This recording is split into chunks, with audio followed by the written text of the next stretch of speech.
Diyos ko! Ang malas naman ng batang iyon. Napili pa siya ni Tianhong, ang alas ng Tiangi Army.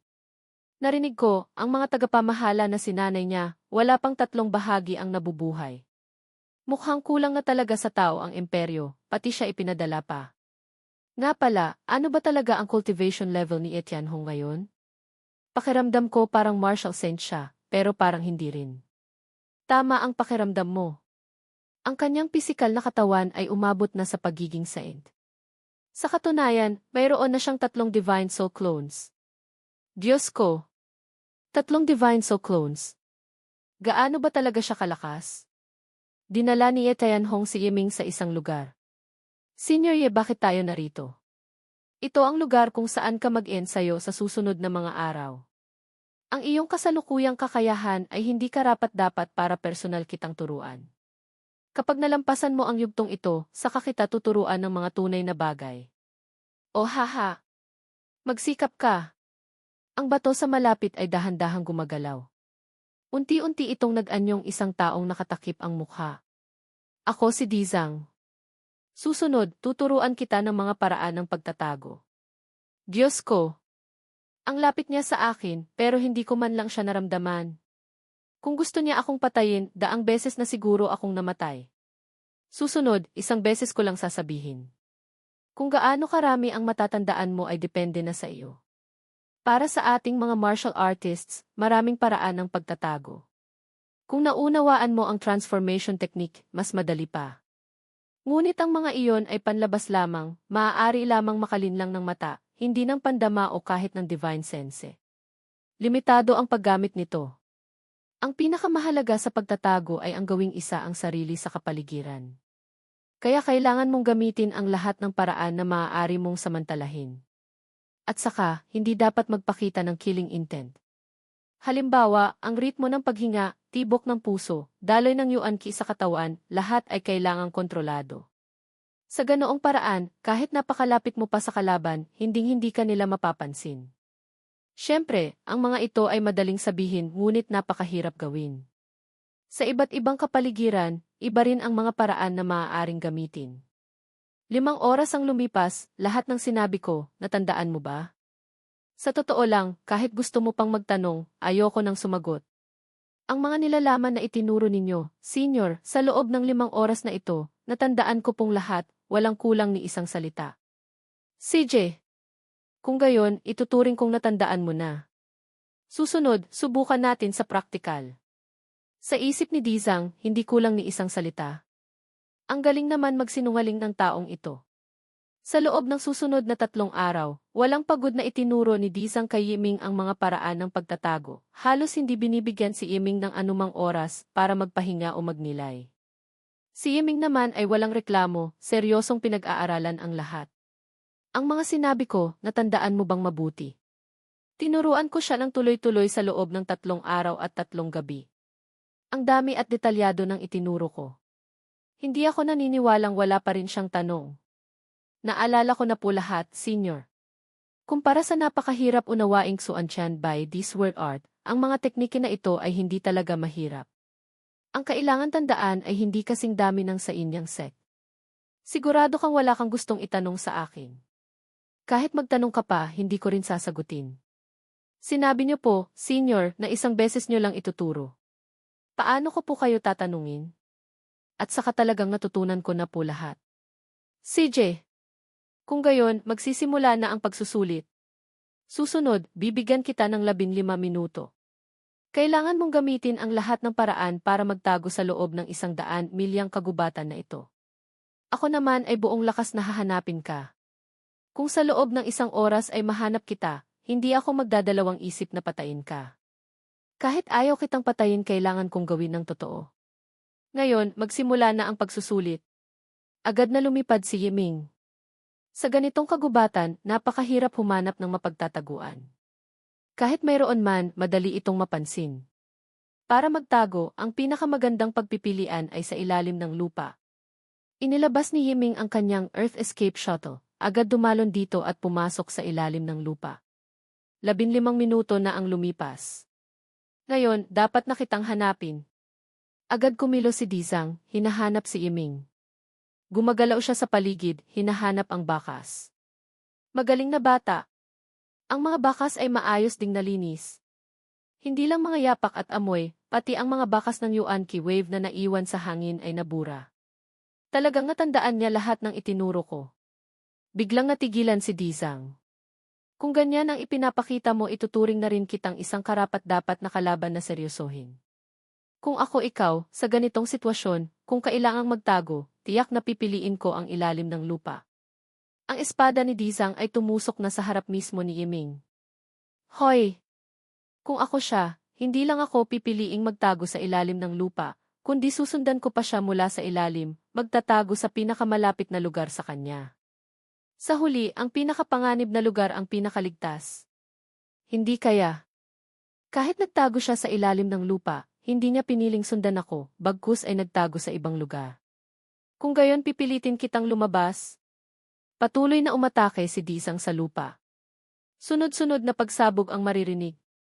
Hindi ka pa rin lalabas? Duwag. Isa pang atake ang nagpatilapon ng mga bato at lupa. Lumapag siya sa lupa. Sa tindi ng kilos ko ngayon, hindi ko pa rin siya mapilit na lumabas. Hindi kaya masyado ko siyang minaliit. Baka hindi niya talaga piniling magtago sa ilalim ng lupa, kundi humanap ng kung anong bagay na maaaring pagtaguan sa ibabaw ng lupa. Ipagpatuloy ang paghahanap. Sa ilalim, nanatiling hindi gumagalaw si Yiming. Hinahanap pa rin niya ako. Kailangan kong magtiis. Ang pagtatago sa ilalim ng lupa ang tanging pagpipilian. Kung nasa ibabaw ako ng lupa, tiyak na mahahanap niya ako. Pagkalipas ng kalahating oras, nagtago ako at nagmasid ng kalahating oras, pero wala pa ring kilos. Hindi kaya hindi talaga siya nagtago sa ilalim ng lupa. Kung totoo ngang ganoon, minaliit kita. Isang oras na ang lumipas. Lumabas ka na. Sa sandaling iyon, isang malakas na pagsabog ang umalingaw-ngaw. Lumabas si Yiming mula sa ilalim ng lupa. Nakapasa na ako sa pagsusulit, hindi ba? Batang ito. Nagtago ka nga sa ilalim ng lupa. Mabuti na lang at nakayanan mo ang mga ataking iyon. Hindi lang walang magulong aura na naglantad ng iyong bakas, tiniis mo pa ang mga sugat at nagtago hanggang ngayon. Iyon ay dahil ayaw niyo akong patayin, Senior. Nang atakihin ninyo ang lupa, hindi ninyo ginamit ang buong lakas. Kung hindi, napatay niyo na ako, Senior. Sa huli, ito'y isang pagsusulit lamang.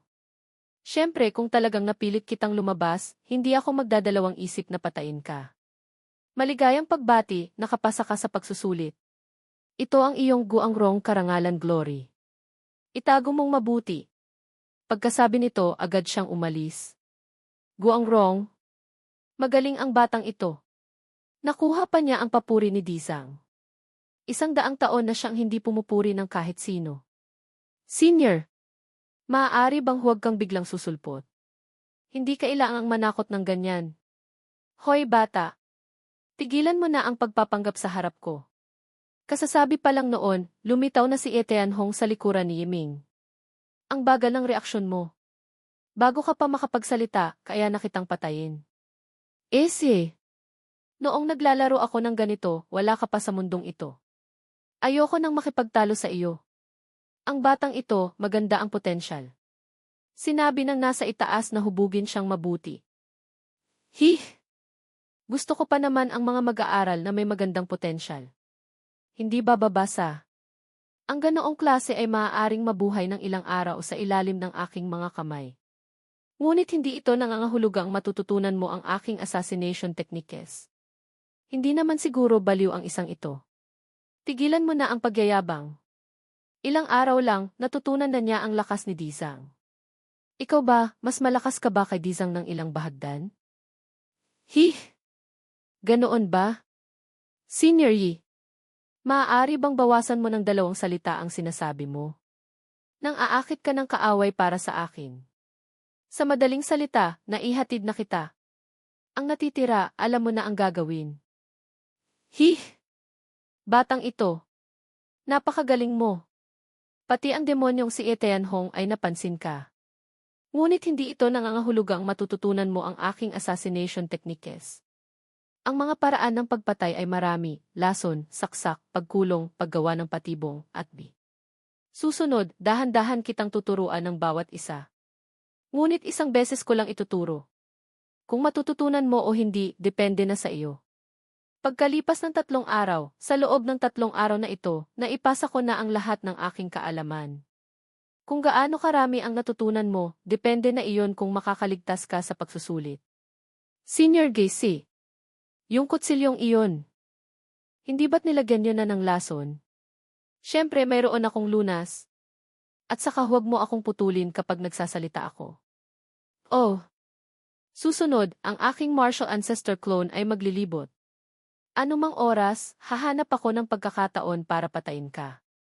Bibigyan kita ng 3 araw. Sa loob ng 3 araw, kung hindi ka mamatay at saka, mapapatay mo pa ang aking clone, itinuturing na kitang nakapasa. Martial ancestor clone. Ang lakas ba nito ay katumbas ng isang ordinaryong martial ancestor? Kung ganoon katanggap-tanggap iyon. Ang aking martial ancestor clone ay nakapatay na ng 18 martial monarchs. Kung magtatagumpay ka o hindi, depende na sa iyong kakayahan. Magsimula na ang pagsusulit. Nagsimula nang kumilos ang clone ni Gacy. Pagkalipas ng 1 oras, nakaupo si Yiming sa isang madamong lugar. Haha! Huwag mong isiping hindi ko nakikita. Batang ikaw. Nag-set up ka ng napakaraming array formation sa loob ng 300 metrong paligid bilang patibong, hinihintay na mahulog ako. Bagamat gamit ang kakarampot na array formation ng isang martial master na tulad mo, hindi ka makakagawa ng banta sa akin. Ngunit mas mabuti nang mag-ingat. Senior! Lumabas na kayo. Nakapasa na ako sa pagsusulit. Sa isip ng clone, natuklasan niya ako. Impossible. Ito ang pinakamagandang lugar para magtago.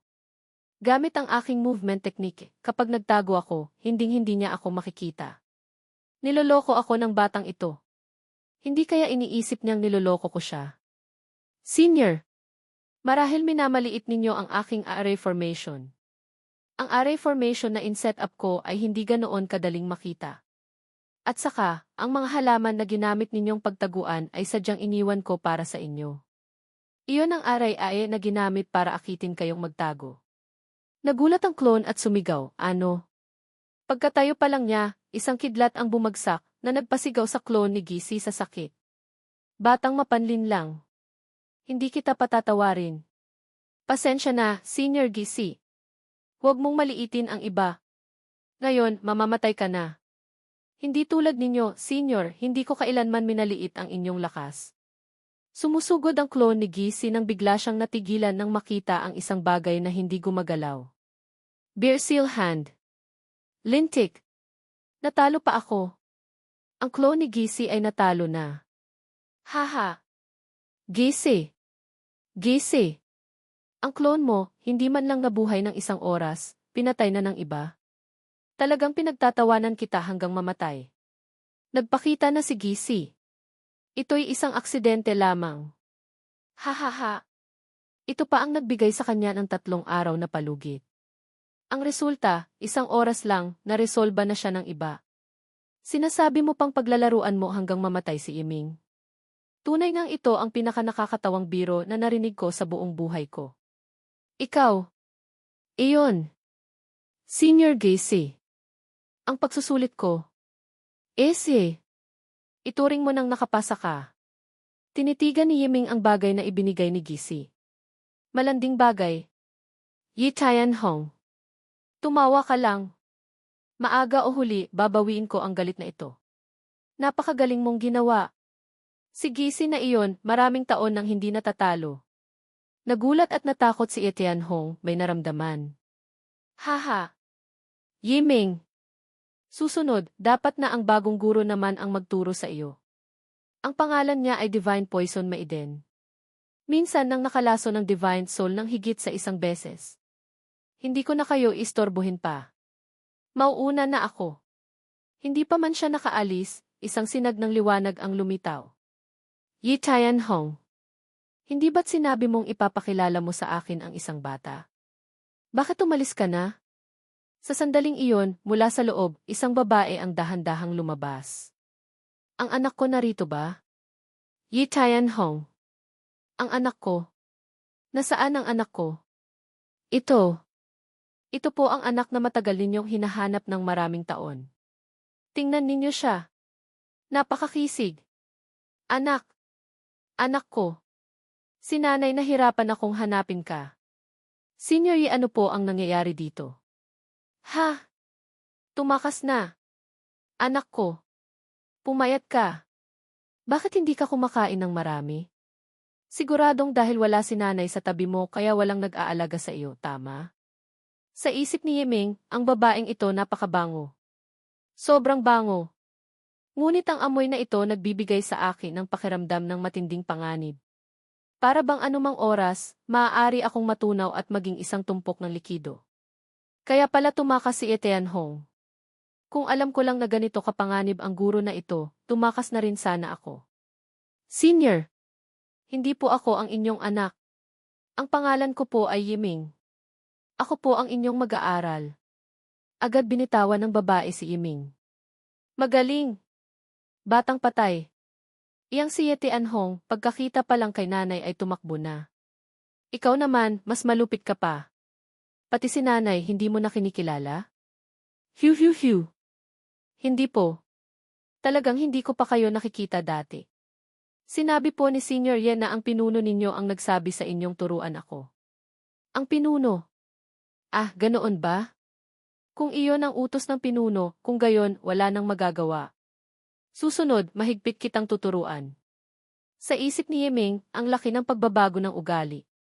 Ang maituturo ko lamang sa iyo ay ang paggamit ng lason. Ngunit hindi lahat ay natututo nito. Noong ikaw ay nasa martial disciple at martial artist realm, narating mo ba ang pinakamataas na kontrol sa Yuan Ki? Ang inyong lingkod po ay may perfect foundation establishment. Napakagaling! Maaaring ikaw ay may perfect foundation establishment, ang iyong kontrol sa Yuan Ki ay tiyak na umabot na sa pinakamataas. Ngunit iyan lamang ay hindi sapat. Ang Gangki na iyong sinanay ay 5 elements divine gang ba? Wala po akong 5 elements divine gang. Ngunit meron po akong 5 elements spirit root. Marahil ay maaari kong baguhin ang aking orihinal na Gangki at gawin itong 5 elements divine gang. Nagulat ang babae nang makita ang pagbabago sa divine gang ni Yiming. Ang Gangki nagbago nga talaga? Noong una, nang i-condense mo ang gang, anong gang meridian ang ginamit mo? 3 realms divine gang. Hindi ko alam kung ang 5 elements divine gang na nabuo ko ay magagamit. May problema po ba dito, guro? Mukhang hindi mo pa alam. Ang 3 realms divine gang ay isang versatile divine gang na maaaring mag-transform sa anumang uri ng Gangki. Kahit pa ang 5 elements divine gang, na pinakamalakas na divine gang, ay hindi maipapantay dito. At saka, ang divine gang na ito ay maaaring magbukas ng 3 realms, hindi ito dapat maliitin. Habang tumataas ang iyong cultivation, mas matutuklasan mo ang mga kahangahangang gamit nito. Pagbukas ng 3 realms. Ang tinatawag na 3 realms ay hindi tumutukoy sa tatlong mundo, kundi sa material, espiritual at ilusyon. May mga Diyos na orihinal na katang-isip lamang ng tao, mga ilusyon. Ngunit sa pamamagitan ng espiritual na pag-iisip ng tao, sila ay tunay na umiiral sa mundo ng mga tao. May mga material na bagay na naimpluwensyahan ng espiritual, nagiging kakaibang bagay, nagiging umiiral sa ilusyon. At ang material at ilusyon ay maaari namang makaapekto sa espiritual ng tao. Sa pagitan ng tatlo, may impluwensya sa isa't isa, nagbubunga ng maraming kahangahangang pagbabago. Sa isip ni Yiming, pagkatapos malaman ni Beiming na natagpuan ni Brother Xuan Bing ang 3 Realms Divine Gang, sinabi lamang niya sa akin na ang 3 Realms Divine Gang ay napakahalaga, kailangang makuha. Hindi ko inaasahan na ganito kalaki ang pinagmulan nito. Natatakot akong kahit si Brother Xuan Bing ay hindi alam ang kahalagahan ng 3 Realms Divine Gang. Ang iyong potensyal ay mas mahusay kaysa sa akin noon. Bagamat gusto kitang turuan ng detalyado, ngunit dahil sa mga patakaran doon, maaari lamang naming sabihin ng isang beses. Kaya ang mga susunod kong sasabihin, kailangan mong makinig ng mabuti. Sa sumunod na mga araw, buong pusong nagturo ang Divine Poison Maiden. Sunod-sunod niyang itinuro kay Yiming ang paggamit ng hangin para subukan ang lason, paggamit ng Gangki para magdala ng lason, pagtatago ng lason sa ilalim ng lupa, at napakaraming iba pa. Si Yiming, habang nag-aaral, ay natatakot din. Kung noon, may isang eksperto sa lason na tulad nito ang tumarget sa kanya, natatakot siyang hindi niya malalaman kung paano siya namatay. Hindi tulad ng ibang mga guro, sa panahon ng pagtuturo ng poison arts, buong puso ring inalagaan ng divine poison maiden si Yiming. Hindi lamang siya nagluluto para kay Yiming, kundi naglalaba pa ng kanyang mga damit. Itinuring siyang parang tunay na anak. Ang bagay na ito ay nagbigay ng kaunting pagkailang kay Yiming, ngunit hindi siya nangahas na tumanggi. Masarap ba? Masarap. Masarap po. Sa totoo lang, hindi talaga masama ang lasa. Ngunit mukhang medyo mapanganib sa buhay. Kahit pa sa talento ni Yiming, kung hindi siya matutulog o magpapahinga para matutunan ang lahat ng poison arts ng divine poison maiden, aabutin pa rin siya ng 1 buwan bago matuto. Lumipas ang panahon. Pagkalipas ng 1 buwan, ito na ang poison liquid na pinakakontento ka para gamitin sa pagsusulit. Opo. Naniniwala po akong sapat na ito para makapasa sa pagsusulit. CJ. Hayaan mong makita ko ang epekto nito. Pinatak niya ang lason sa mga halaman sa ibaba. Isang kulay ube na usok ang kumalat. Ang kumpulang damo sa lupa ay ganap na nawala. Kinuha ng divine poison maiden ang lupa sa ibaba, tinitigan itong mabuti. Napakagaling! Ang pagpapalaho sa mga halaman ay nagpapatunay lamang na malakas ang toxicity ng iyong poison liquid. Ang pagtunaw nito mula sa loob ay hindi gaanong mahalaga. Ang tunay na kahanga-hanga ay pagkatapos malibing ng poison liquid sa mga halaman, kumalat pa ito sa lupa sa pamamagitan ng mga ugat nito. Nagawa nitong lasunin pati ang mga insekto sa loob ng lupa. At ang mas kahanga-hanga pa, ang mga insektong nalason ay hindi agad namatay, bagkus ay naging malambot. Pinatawad mo sila. Isang patak lamang ng lason, nagawa mo ito. Lampas sa aking inaasahan. Maligayang pagbati, nakapasa ka sa pagsusulit. Guro, nagpapasalamat po ako sa inyong pagod. Matagal na tinitigan ng divine poison maiden si Yiming, pagkatapos ay hinaplos ang kanyang pisngi. Kung ikaw lang sana ang anak ko. Guro, maaari niyo po bang ikwento sa akin ang tungkol sa inyong anak? Siya. Ano ba talaga ang ginawa niya? Bakit po kayo ganyan kapursigido? Ang anak ko matagal nang namatay sa loob ng aking sinapupunan. Nagulat si Yiming nang marinig ito. Noon, nakatagpo ako ng isang taong walang puso. Habang nagdadalang tao ako, hindi niya man lang ako pinansin. Patago siyang nakikipag-date sa ibang babae. Nang matuklasan ko ang katotohanan, galit na galit ako. Nagkagulo ang aking yuanki. Ang bata sa aking sinapupunan ay pinatay mismo ng aking yuanki. Ngunit ang walang pusong taong iyon ay hindi man lang napansin. Araw-gabi pa rin siyang nagsasaya kasama ang ibang babae. Kaya nilason ko siya. Ngunit hindi ko siya agad pinatay. Bagkus, pinatay ko ang kanyang ugat ng buhay mula sa loob. At saka, ang lason ay kumalat pa sa mga babaeng nakikipag-ugnayan sa kanya. Sa huli, ang mga babaeng iyon ay sunod-sunod na namatay sa harap niya. Nang mapagtanto niya ang aking ginawa nang magmakaawa siya sa akin para mabuhay huli na ang lahat. Sa huli, namatay din siya sa kawalan ng pag-asa. Sa isip ni Yiming, isang napakatakot na babae. Kaya pala takot na takot si Tianhong sa kanya. Mula noon hanggang ngayon, ang pinakamalaking panghihinayang ko ay ang hindi pagkakaroon ng anak na lalaki. Bagamat naghanap din ako ng ibang mga mangingibig, ngunit natatakot akong ipagkanulo. Yiming, nais mo bang maging anak ko? Guro, mayroon na po akong ina. Mahirap din pong tumanggap ng ibang tunay na ina. Kung pumapayag po kayo, pinakamarami maaari ko lamang kayong tanggapin bilang ina-inahan maging ampon ninyo. Salamat! Salamat! Anak ko! Si Nanay Inahan ay tiyak na magiging mabuti sa iyo. Hay! Talagang mahirap tanggihan siya. Anak kong mabait. Ito ang sound transmission conch ni Nanay Inahan. Basta't nasa Tayanyuan continent ka pa, maaari mo itong gamitin para makipag-ugnayan sa akin. Nitong mga araw na ito, maraming ginagawa si Nanay Inahan. Kapag libre na, pupuntahan kita. Nanay Inahan, kayo po ba ay isang martial god? Sa mga araw ng pag-aaral kasama ang mga gurong ito, malabo kong naramdaman na halos lahat sila ay mga nasa antas ng martial god. Si Nanay Inahan at ang iba mo pang mga guro ay matagal nang naging martial gods.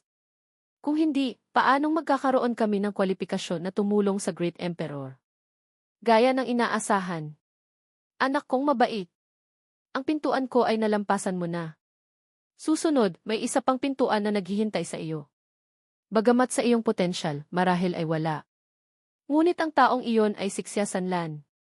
Kung hindi ulo, may ginto. Nanay inahan, ayaw ko talagang siya ang magturo sa iyo. Magtuturo siya ng ese. Matapos magturo ang matandang lasingga, umalis na. Nangahas pang manira sa likuran ko. Ang mga bagay ko, kailangan mo bang pakialaman? Sa sandaling iyon, umalingaw-ngaw ang mga malalakas na tunog. Batang ikaw. Ang pangalan mo ay Yiming, tama? Susunod, ako na ang magtuturo sa iyo. Paliwanag ni Beiming, ang hangal na ito ang pangalan ay Gongsun Wuzi. Bagamat medyo hangal ang pangalan, ang kaalaman niya ay hindi kakaunti. Susunod, magtuturo siya sa iyo ng ilang mga walang kwentang bagay. Kailangan mong mag-aral ng mabuti kasama siya. Hinding-hindi ka dapat maturuan ng mali. Nanay inahan, huwag kayong mag-alala. Hindi ako matututo ng mali. Ese. Hangal na Gongsun. Kung mangangahas kang dalhin ang anak ko sa mga walang kwentang lugar, papatayin kita ng walang buong bangkay. Matapos magbanta, agad na umalis ang Divine Poison Maiden. Batang ito. Ang matandang lasinggang iyon tinanggap ka pa bilang anak. Tunay ngang isang himala. Susunod, kung malalampasan mo ang aking pintuan, itinuturing ka ng nakapagtapos. Ngunit ang paraan ko ng pagtuturo ay hindi angkop na gawin sa ganitong ilang na lugar. Susunod, sumama ka sa akin papunta sa Imperial Capital. Sa isip ni Yiming, bakit mayroon akong masamang pakiramdam? Pagkatapos, sa Imperial Capital. Boss, ang gwapo mo naman. Dinala mo pa ang anak mo rito para maglaro? Tunay ngang kakaiba ang iyong hilig. Haha. Hindi ko siya anak. Guro. Ano ba talaga ang ituturo ninyo sa akin? Una, tuturuan kita ng transformation techniques. Ang kailangan mong gawin ay sa ilalim ng aking pagtuturo, nang hindi gumagastos ng 1 sentimo, akitin ang puso ng lahat ng kababaihan sa Fenya Pavilion na ito. Siyempre kung aakitin mo rin ang kanilang katawan, bahala ka. Ha? Nagulat si Yiming at napasigaw, ha? Susunod, tuturuan kita ng mga matagal nang nawalang natatanging kaalaman sa mga martial artists. Sunod-sunod, Dragon exits the sea, Two Fingers Zen, Straight Pierce Yellow Dragon, Guanyin sits on Lotus, Old Man, ito. Ano po ito? Sa sumunod na mga araw, naglakbay sina Yiming at Gongsun Wuzi sa 4 na sulok ng mundo, naranasan ang komplikasyon ng buhay. Kasabay nito, sunod-sunod ding itinuro ni Gongsun Wuzi sa kanya ang mga teknike ng panlilinlang, celestial arts, paghula, fortune-telling, mga lokal na dialekto, astronomiya, heograpiya, at bi. Kasama ang 3 relihiyon at 9 na paaralan ng pag-iisip, tinitiyak na ang lahat ng aspeto ay detalyado at masusi.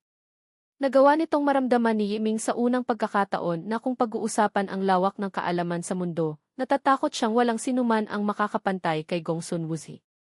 Kung dati, hindi niya kailanman maiisip na ang isang tao ay maaaring magkaroon ng ganoon karaming iba't ibang kaalaman.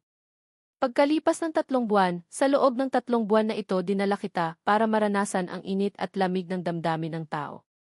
Natutunan mo na ang lahat ng uri ng paraan ng pananakit ng tao. Sapat na para makibagay ka sa anumang sitwasyon. Ngayon dapat nang magsimula ang aking pagsusulit. Pakiusap guro, magsimula na po kayo. Alaynan.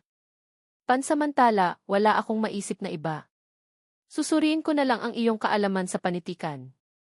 CJ, isulat mo ang 3 sinaunang karakter na bird shape. Sige po. Agad na nagsulat si Yiming sa lupa. Ang mga sinaunang karakter ay naisulat na. Tinitigan ni Gongsun Wuzi ang mga karakter sa lupa. Hindi masama, hindi masama. Akala ko mahihirapan ka sa tanong na ito.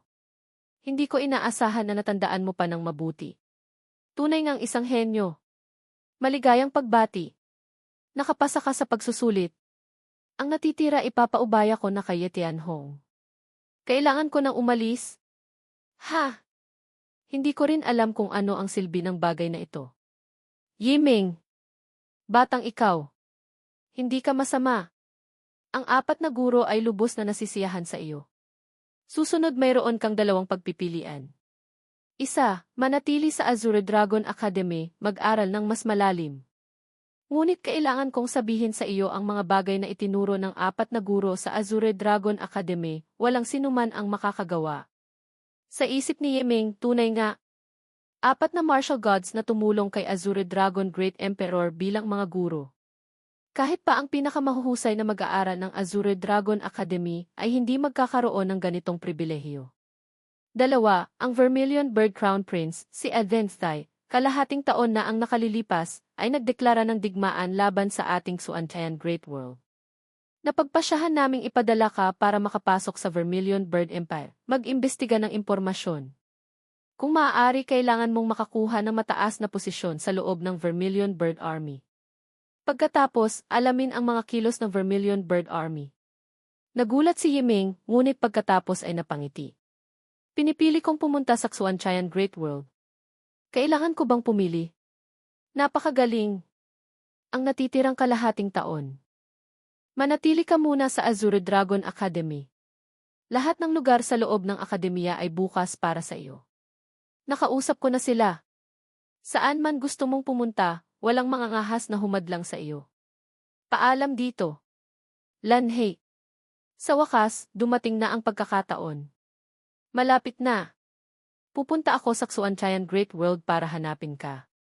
Lumipat ang eksena sa loob ng Divine Thunder Palace. Nakakainip. Nakakainip na talaga. Ang sama-sama ni Lolo. Iniwan ako dito.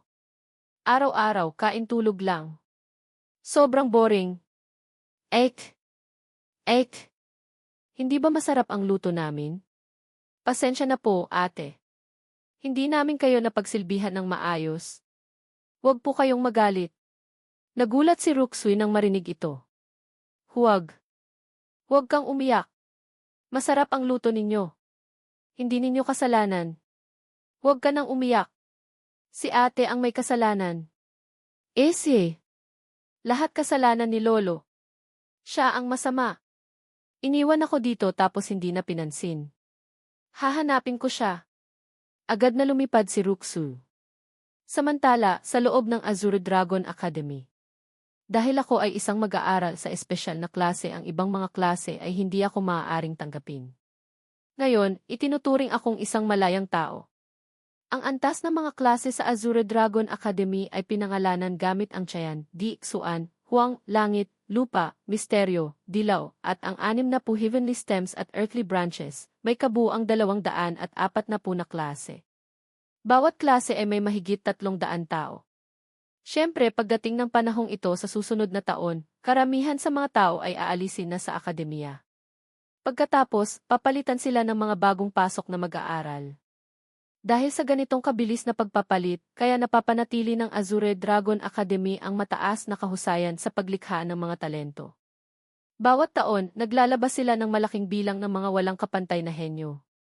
At saka, sa huli, sila pa ang nagiging mga haligi ng Azure Dragon Empire. Sa daan papunta rito, nakarinig ako ng chismis. Sina Zhang Heng at Miruyu ay parehong napunta sa Tianjia-zi class.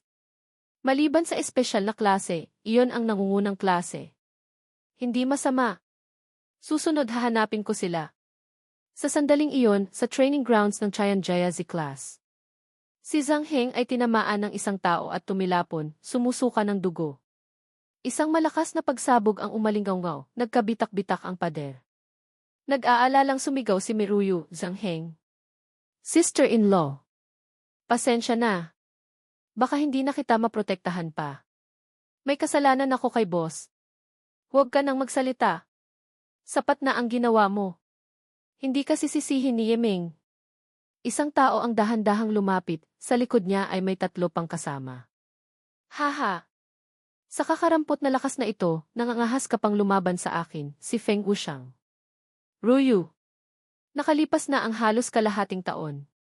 Hindi kaya't tatanggihan mo pa rin ako. Noong una, hindi kita pinilit dahil sinabi mong may isang batang nagngangalang Yiming na mas malakas at mas mataas ang potensyal kaysa sa akin. Hindi ako kumbinsido. Kaya lagi ko siyang hinihintay na lumitaw. Binalak kong talunin siya sa harap mo.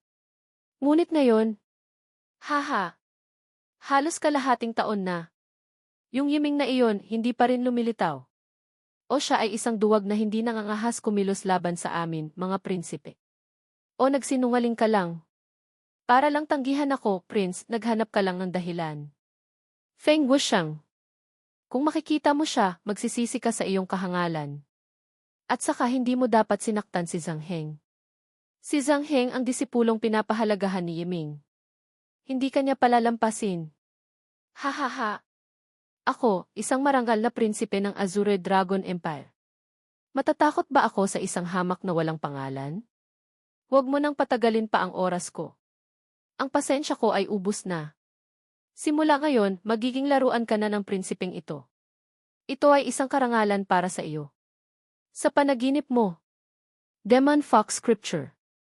Demon Fox Finger. Supreme Dragon Might. Sunod-sunod na pagsabog ang umalingaw-ngaw. Mas mahina ang lakas ni Ruyu, tumilapon siya patungo sa pader. Wala nang lakas, dahan-dahang bumagsak sa tabi ni Zhang Heng. Lintik. Haha. Hindi mo dapat ako nilabanan. Dahil ang katawan mo ay akin. Hindi dapat masira. Sa sandaling iyon, may isang kamay na humawak sa braso ni Feng Wuxiang. Si Yiming na pala ang dumating. Nagulat ang prinsipe. Tuwang-tuwang sumigaw ang dalawa, boss. Yiming!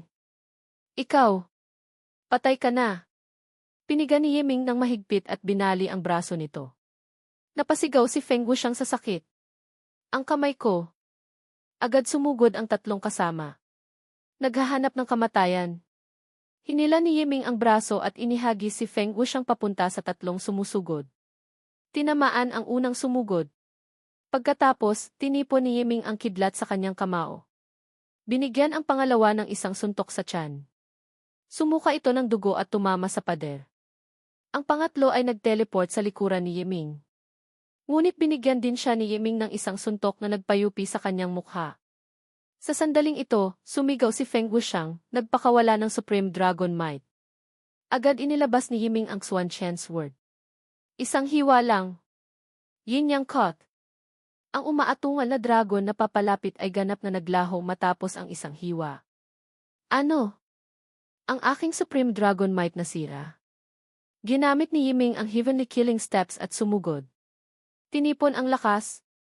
Isang nakakakilabot na suntok na may 3 milyong jin. Namutla ang mukha ni Feng Wuxiang, nabali ang 2 ngipin. Pagkatapos, hinawakan ni Yiming ang kanyang ulo. Dinagdagan pa niya ng isang tuhod sa mukha. Si Feng Wuxiang ay natigilan sandali, nakatayo ng hindi gumagalaw. Dinagdagan pa ni Yiming ng 12 ng suntok sa dibdib. Sa huli, tinapos niya ito ng isang suntok na nagpabitak pati sa lupa sa ilalim. Galit na tiningnan ni Yiming si Feng Wuxiang. Oras na para ihatid ka sa kabilang buhay. Ako. Ako ang prinsipe ng Azure Dragon Empire. Kung papatayin mo ako, mamamatay ka. Lahat ng tao sa paligid mo ay mamamatay. Yiming. Hindi pwede. Talagang hindi siya pwedeng patayin. Kami ni Zhang Heng ay ayos lang. Huwag kang padalos-dalos. Tahimik si Yiming, walang sinasabi. Agad kumuha si Feng Wuxiang ng recovery pill. Lumapit agad ang 3 alalay. Ingat po, kamahalan.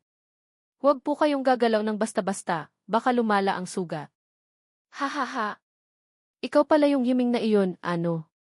Sa isang hamak na tulad mo, nangahas ka pang saktan ang prinsipeng ito. Ngayon, kahit anong sabihin mo, huli na ang lahat.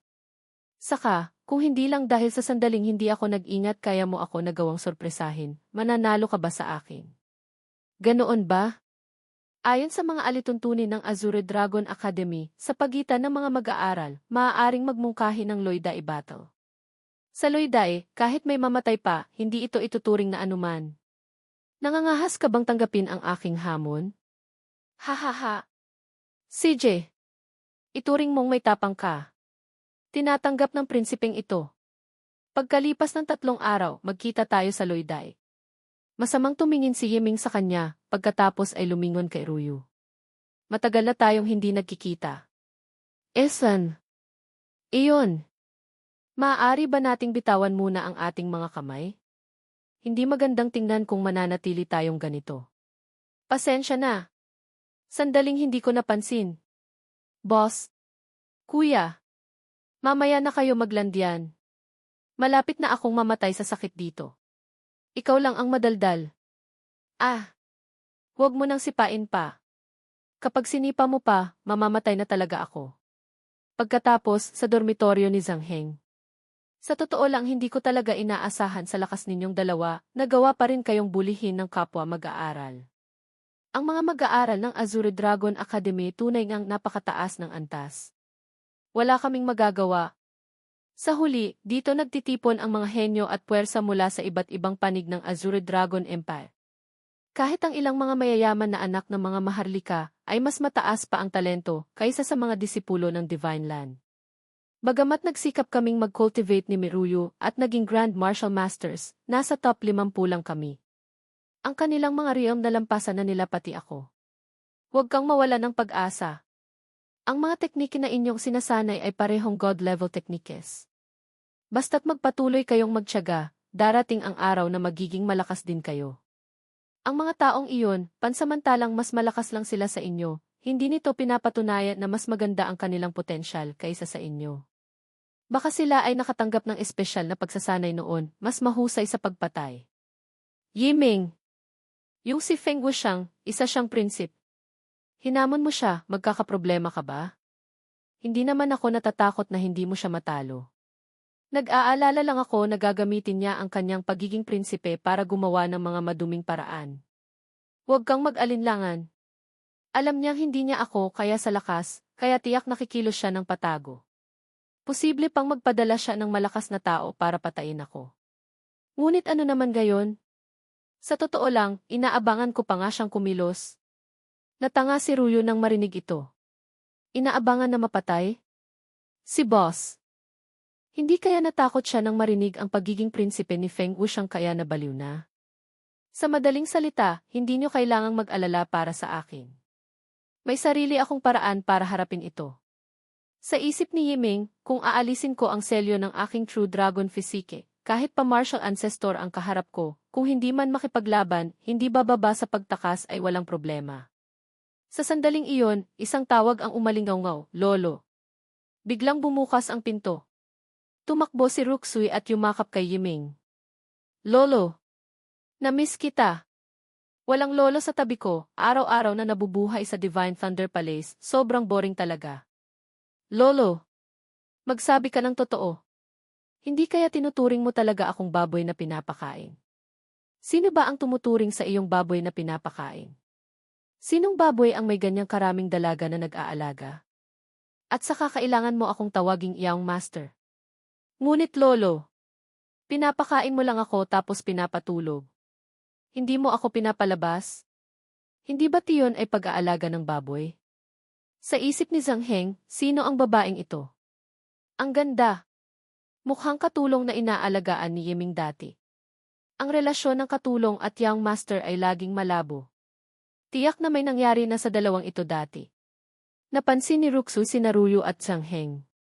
Lolo, iniwan mo akong nag-iisa sa Divine Thunder Palace, tapos naghahanap ka pala ng isang bangkay at isang espiritu ng Zoro para paglaruan. Sobrang sama mo talaga. Bangkay? Hindi. Ang sinasabi niya marahil ay ang aking 3 corpses scripture. Hindi kaya sa isang tingin lang, nakita niya na ang aking corpse body cultivation. Nagulat si Ruyo nang marinig ito. Espiritu ng Zoro. Kiekhe. Kung hindi pa ako kikilos natatakot akong magwawala na si Miruyu. Ruxu. Hindi ba't hindi kita pinapayagang lumabas? Bakit mo ako hinanap? Ako. Talagang sobrang bored na kasi ako. Gusto kong makasama si Lolo. Lolo, gusto mo ba akong paalisin? Lolo, talaga bang gusto mo akong paalisin? Sige na.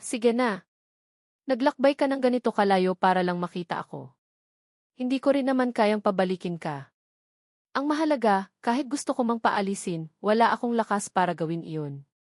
Mabuti na lang at napakasunuri ni Jiruxu. Marahil hindi siya gagawa ng gulo para sa akin. Ang isang ito ay ang aking katulong, si Jiruxu. Sa hinaharap, mag-alagaan kayo sa isa't isa ng mas madalas. Gabi na rin. Mauuna na kami. Magkita na lang tayo sa ibang araw. Si Tianhong napakamaalalahanin pala. Maaga pa lang, inayos na niya ang tirahan para sa akin. Mukhang hindi naman masama. Mula ngayon, dito na ako titira. Lolo. Susunod, ano nang gagawin natin? Matutulog ng magkasama? Napakalaki ng bahay. Pumili ka ng sarili mong kwarto. Huwag mo akong istorbohin. Sige po. Susunod magsisimula na akong mag-cultivate. Pagkalipas ng 1 siyempre 2 oras. Sa sandaling iyon, isang itim na anino ang dumaan sa siwang ng pinto at pumasok sa kwarto ni Iming. Pagkatapos ay dahan-dahang nag-anyong tao. Naglabas ng isang matalim na kutsilyo at sinaksak si Iming. Ngunit isang kamay ang sumuntok at pumigil dito. Sa sandaling iyon, iminulat ni Iming ang kanyang mga mata. Master! Nahuli na siya. Divine Demon Banner, refine. Ang itim na anino ay kontrolado na. Makalipas ang ilang sandali, ganap nang nawala ang kanyang paglaban. Ikaw ni-refine ka na ng aking Divine Demon Banner. Naging pag-aari na kita. Sabihin mo sa akin. Sino ka? Ano nang pakay mo sa pagpunta rito? Ako. Ako ang guard ng 37th Prince, si Feng Wuxiang. Shen Wu clone. Inutusang pumatay. Kasasabi pa lang niya noon, agad siyang sumabog. Haha. Mukhang isang pansamantalang clone lang pala. Pagdating ng takdang oras, maglalaho rin. Feng Wuxiang. Hindi ko inaasahan ganoon kabilis kang kumilos. Tunay ngang madaling mapikon. Sa sandaling iyon, bumukas ng malakas ang pinto ng kwarto. Kinaladkad ni Ruxui ang isang bangkay at inihagi sa harap ni Yiming. Lolo! Itong taong ito, kanina, nagtago sa ilalim ng bundok. Nagpadala ng clone para patayin si Lolo. Pinatay ko na siya. Ayon sa ating paraan ng pagsasabi ang lakas ng taong ito ay maituturing na ring martial ancestor. Ang tao kahit paano, isa siyang martial ancestor. Huwag mong sabihing parang pumatay ka lang ng manok. CJ. Alam ko na. Pagkatapos mong ayusin ang bangkay, magpahinga ka na. Medyo nadismaya si Ruxu. Esan. Kahit paano, purihin mo naman ako. Sabi ni Beimeng, Master. Ang buong proseso nakita ko lahat mula sa labas. Paglabas pa lang niya isang sampal lang sa martial ancestor na iyon, dinurog ang kanyang divine soul. Napakabilis. Si Jiruxu napakalakas. Isang tunay na eksperto. Sa isip ni Yiming, tunay na eksperto. Kahit si Beiming ay nakakita na ng martial god, hindi niya ilalarawan ng ganito. Jiruxu, sino ka ba talaga? Ang pagsunod mo sa akin, ano ang iyong layunin? Sige na nga. Hindi bababasa. Hindi siya kaaway. At saka, napakasunurin niya. Ang pagkakaroon niya rito hindi naman masama. Saka, sa lakas niya, kahit may gusto siyang gawin, wala rin akong magagawa sa kanya. Lumipat ang eksena sa kwarto ni Feng Wuxiang. Naglalakad siya pabalik-balik. Pagpatay lang sa isang martial master. Bakit hindi pa bumabalik si Shenwu? Hindi kaya may nangyari? Kamahalan. Hindi maganda. Si Shenwu patay na. Ano? Patay na? Paanong nangyari iyon? Si Shenwu ay isang martial ancestor. Sapat na ang lakas niya para harapin si Yiming. Hindi kaya may kasamang eksperto si Yiming? Kamahalan. Si Shenwu ay tao ng inyong ina. Ang pagkamatay niya ay magiging malaking problema. Siyempre alam ko ang bagay na ito. Yamang nangahas kang patayin ang aking guard. Yiming, siyempre, kailangan ko itong samantalahin ng husto. Maaga kinaumagahan, may sumugod sa kwarto ni Yiming. Si Yiming narito ba? Sino kayo? Bakit kayo pumapasok sa aking kwarto? Ang guard sa mansyon ng 37th Prince, si Shenwu, ikaw ba ang pumatay? Kagabi may gustong pumatay sa akin. Kabaligtaran, pinatay siya ng aking tao. Hindi ko alam kung ano ang pangalan niya. Kung siya ba si Shenwu o hindi. Napakagaling. Si Shenwu na iyon ay guard ng prinsip. Isang 8th grade martial official. Pinatay mo siya. Nilabag mo ang batas kriminal ng ating Azure Dragon Empire. Ayon sa batas, dapat kang pugutan. Dalhin siya. Lumapit ang 4 para kontrolin siya, ngunit isang malakas na pagsabog ang nagpatalsik sa kanilang lahat. Nangangahas kang lumaban? Nakikilala mo ba ang bagay na ito? Golden. Golden token. Kayo pala ay isang Grand Guard ng Golden Guard. Munting tao, nagkasala po ako. Sa totoo lang, hindi pa ako opisyal na miyembro ng Golden Guard. Ngunit ang token na ito ay ibinigay mismo ni Azure Dragon Great Emperor. Pagdating ko sa Martial Ancestor Realm, saka lang ako magkakaroon ng kwalifikasyon na sumali. Iibinigay. Diyos ko. Naloko ako ng 37th Prince. Ang tao hindi pala isang hamak na walang pangalan. Malinaw na may malaking pinagmulan.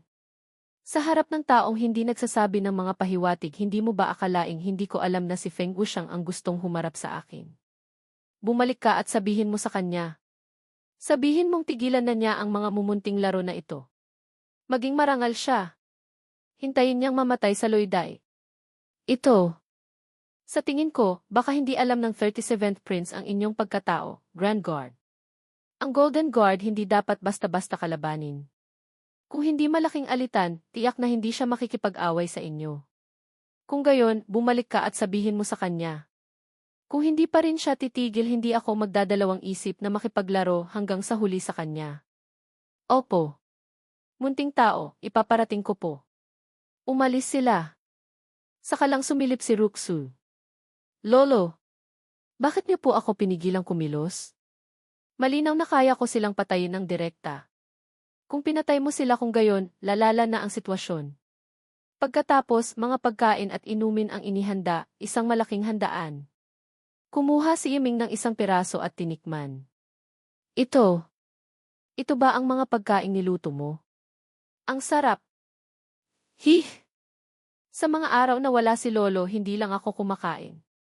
Natuto rin akong magluto kasama ang mga dalaga. Kung hindi, mamamatay ako sa boredom. Ano, magaling ba ako? Oy, oy, oy. Masarap. Masarap. Sobrang sarap. Halos makagat ko na pati chopsticks. Narinig ito ni Ruyo at tinikman din. Lintik. Ang babaeng ito hindi lang maganda, masarap pa magluto. Hindi pwede. Kailangan kong mag-isip ng paraan. Kung hindi, ang kaluluwa ni Yiming ay maaakit niya palayo. Umubo si Ruyo ng 2 beses. Yiming. Tungkol kay Feng Wuxiang, paano na? Hindi siya madaling kalabanin. Hindi ko naman nararamdaman iyon. Marahil, malapit na siyang gustuhing hikayatin ako. Boss, pareho tayo ng iniisip. At saka, narinig ko. Ang Azure Dragon Great Emperor ay may 38 na anak na lalaki. Kabilang doon, ang Crown Prince na si Feng Wuxian ay naging martial god na, namumuno ng hukbo sa labas. Kung gayon, ang 37th Prince na si Feng Wuxiang marahil ay ang pinakawalang kwenta sa kanila. Pagkatapos malaman ang pagkatao ni Boss, hindi na siya nang ahas na kalabanin si Boss. Gaya ng inaasahan ni Yiming at Zhang Heng, kinabukasan, naghanda ng piging si Feng Wuxiang at inimbitahan si Yiming, umaasang makakasali si Yiming sa kanyang pakikipaglaban para sa trono. Ngunit si Yiming ay ayaw sumali sa panloob na alitan ng pamilyang imperial. Kahit gustuhin pa niyang sumali, ayaw niyang suportahan ang pinakawalang kakayahan na si Feng Wuxiang. Magalang siyang tumanggi. Mula noon, ang dalawa ay naging parang ilog na hindi naghahalo ang tubig sa balon, wala nang kinalaman sa isa't isa. Pagkatapos noon, hindi na lumabas si Yiming. Nanatili siya sa kanyang kwarto, nag-focus sa cultivation, tahimik na naghihintay sa araw ng pinagkasunduan kay Etianhong. Sa panahong iyon, para maiwasan ang panggugulo ni Jiruxu, inutusan ni Yiming si Miruyo na dalhin siyang mamasyal sa 4 na sulok ng mundo. Bagamat ang pagiging malapit sa karibal ay labag sa kanyang prinsipyo, masayang pumayag si Miruyo, sinusubukang bawasan hanggat maaari ang oras na magkasama sina Jiruxu at Yiming. Kasabay nito, ang realm ni Yiming ay mabilis ding umangat. Napakabilis! Nakapag-breakthrough na siya hanggang 4th-stage Martial Master. Habang tumatagal, bumabagal ang pag-angat ng kanyang realm. Malayo pa sa 3rd-stage Martial Master. Beiming! 5 buwan na akong nagsasanay ng husto. Ang aking realm ay nananatili pa rin sa 4th-stage Martial Master. Ang bagal ng pag-unlad. Ano ba talaga ang dahilan? Ang martial artist stage ni Master ay may perfect foundation establishment. Ang cultivation gang key ay 3 realms divine gang. Ang Spirit Master ay gumagamit ng Primal Chao Spirit Key, mas malakas pa kaysa sa 5-element Spirit Key. Nasa katawan pa rin ang True Dragon Physique. Ang ganito kahusay na pundasyon kahit alin lang dyan ang piliin, magbibigay na ito sa isang ordinaryong martial artist ng kwalifikasyon na maging saint, kahit pagod. Ngunit ngayon, lahat ay nasa katawan ni Master. Kahit ang yin yang sacred body ay mahihirapang makayanan. Kaya pala. Ang aking physique hindi makasabay. Natatandaan ko mas mataas pa sa sacred body ay ang divine body. May paraan ba para mag-evolve? Ngayon anong paraan pa ba? Direktang bumili na lang. Sa loob ng merit stele, gamit ang yaman ni Master. Bilhin ang merit ring. Ang pag-evolve sa top-grade divine body gaano karaming merit points ang kailangan? 1.8 trillion merit points. 1.8 trillion merit points. Ang mahal. Ngunit kailangan kong bilhin. Pagkatapos ng pag-angat na ito, mararating ko na rin ang rurok ng physique. Hindi po, Master. Mas mataas pa sa top-grade divine body ay ang Dao body. Dao body? Iyon ang mga saints mula pa noong sinaunang panahon. Sa Tianyuan continent, ilan lamang sila. Ang kanilang mga nagawa ay napakalaki. Kung pag-uusapan ang pagkakaiba ng divine body at Dao body, hindi kalabisan na sabihin ang magkaroon ng divine body, pinakamataas na, maaari ka lamang maghari sa Tianyuan continent. Tanging ang Dao body lamang ang makakapagpagawa sa isang tao na maging pinakamalakas na eksperto. Ang divine body ay ganyan na kamahal. Huwag nang isipin pa ang Dao body. Mas mabuti pang masunurin akong umangat sa top-grade divine body. Ang singsing na naglalaman ng merit stele ay agad na nagpadala ng lakas ng divine body sa noo ni Yiming. Ang puwersa ay dahan-dahang kumalat sa buong katawan. Ang sarap ng pakiramdam na ito.